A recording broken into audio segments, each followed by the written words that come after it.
So a few days ago, I told you that I was going to make this DIY chair with scrap wood from a class on Skillshare. Guess what? I did it! And I made the pillow too. In this video, I'm going to share with you what it was like to take this class with Skillshare, on Skillshare.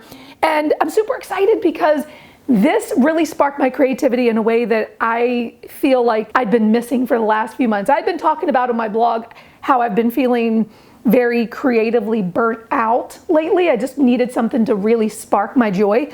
And this project did this for me.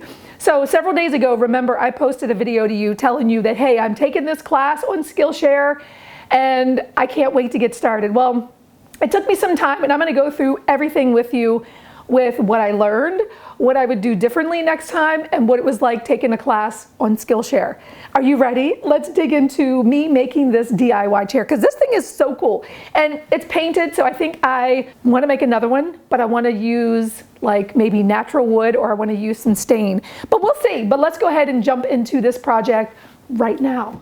So the class that I'm taking on Skillshare is called Design and Build Your Own Chair. Now, it specifically mentioned a CNC machine, but I didn't actually need one because I had a track saw, I had a jigsaw. If you have other power tools, you can easily make this. And what I love is that Skillshare has so many different creative classes for not just people like me who maybe you're a creative professional, but you could be a hobbyist and you just want to learn a new skill. Maybe you want to learn something from scratch, or you actually want to improve on something that you already know how to do. You can level up your career, your hobbies. The first 500 people to use my link in the description or scan the QR code will receive a 1-month free trial of Skillshare plus 20% off your first year. So get started today. And keep in mind, you are learning from world-class professionals. Like I learned from Anna Marku, who is a licensed architect. So that's pretty cool that she walked me through how to build this chair. So let's jump into it right now. So I recently told you that I'm clearing out my garage, right? I want to park my car in there. I'm doing the Never Again November challenge. So I found these pieces and I moved them into my she shed because these were the pieces of plywood we were going to use for this chair. Now, I'll tell you, scrap wood, or even if you buy it from a big box store, you always want to clean up your edges because you want it to be as fresh and clean as possible before you start doing your real measurements. So I went ahead and started cutting off the edges of the scrap wood so I could be sure that when I take these measurements, I'm going to get nice, clean measurements.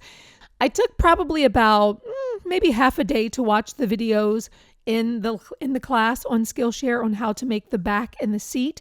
And because I have a jigsaw, I knew that I'd be able to use these two blades with the jigsaw in order to do the notches, in order to make the back and the sides, because there's only 4 pieces, right? The back, the side, or 2 sides, and the seat. And I knew I could do it with the tools I had.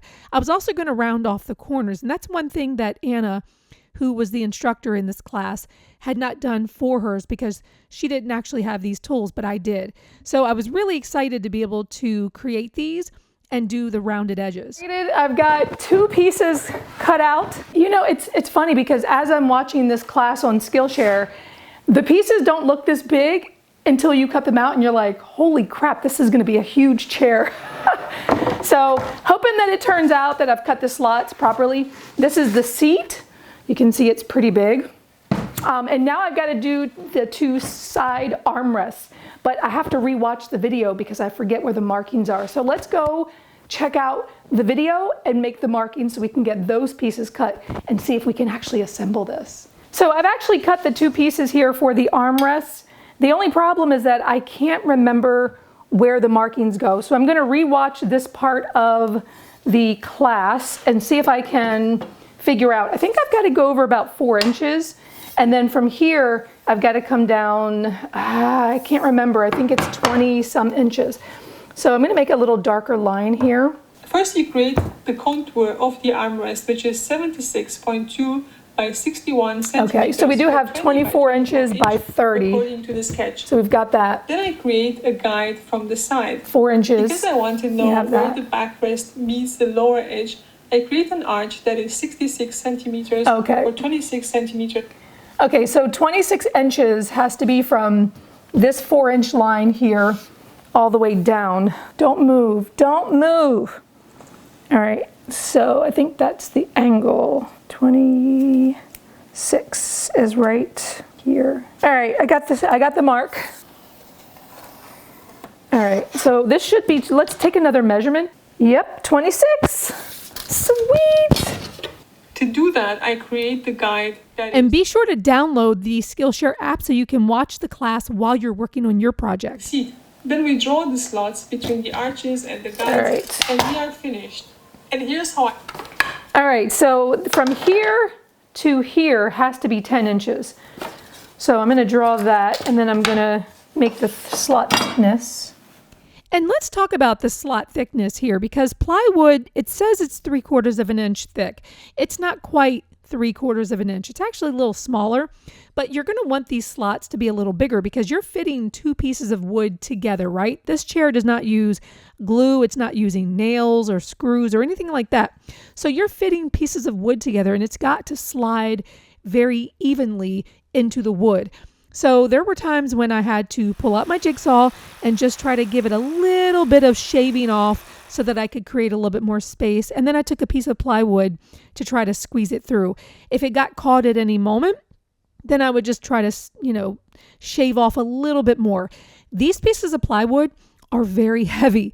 So I do think you need 2 people to put this together and take it apart. And I do think that you need to make your slots even bigger than what you think you need to make it. You don't want to make it too big because you don't want it to be sloppy, but you also want to make sure that it's tight enough. And you see here that I'm really pushing down, and look at that joy. It's fitting. Oh my God.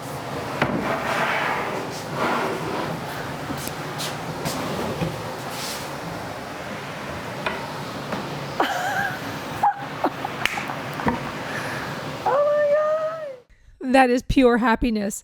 Now, let me point out something from the class that Anna, the instructor, pointed out. These areas that you see here with the arrows have to be cut at an angle. She wasn't able to do it because she didn't have power tools, but I do have power tools. And if you put your jigsaw at slightly an angle, you're able to make sure that these pieces of wood come together with a little bit of an angle. And so I did have that struggle myself when making this project. And you'll see here that even after I made the cut, I still had a little bit of overage that I needed to kind of clean up on the bottom. So I did take care of that. And I also needed to make handles. So I decided to go with, I think they were about maybe 3, maybe they were 4. No, they were 4 inches, 4-inch wide handles.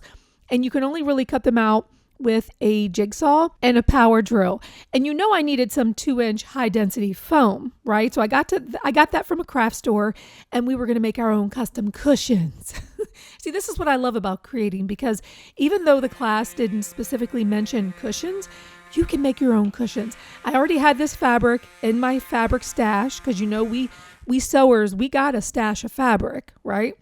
I had my sewing machine nearby, and I just fit the fabric to the cushion and then sewed it all together. I did have some zippers that I decided to put in the back here. So if you decide that you want to take them off and wash them, you can just, pull them out and very easily toss them in the washing machine. And if you don't know how to sew, there are classes on Skillshare to teach you how to sew. I've been sewing for probably since I was about 22, and I used to make clothes, but now most of the things I do is upholstery stuff. Although I am just getting back into making dresses. So I'm super excited about that. I rolled up the foam and then just let it release inside of the cushion and spread it out into the corners, trying to make sure that it was nice and flat. But I loved the zipper. I probably would have done a larger zipper, but since this is what I had, that's what I used.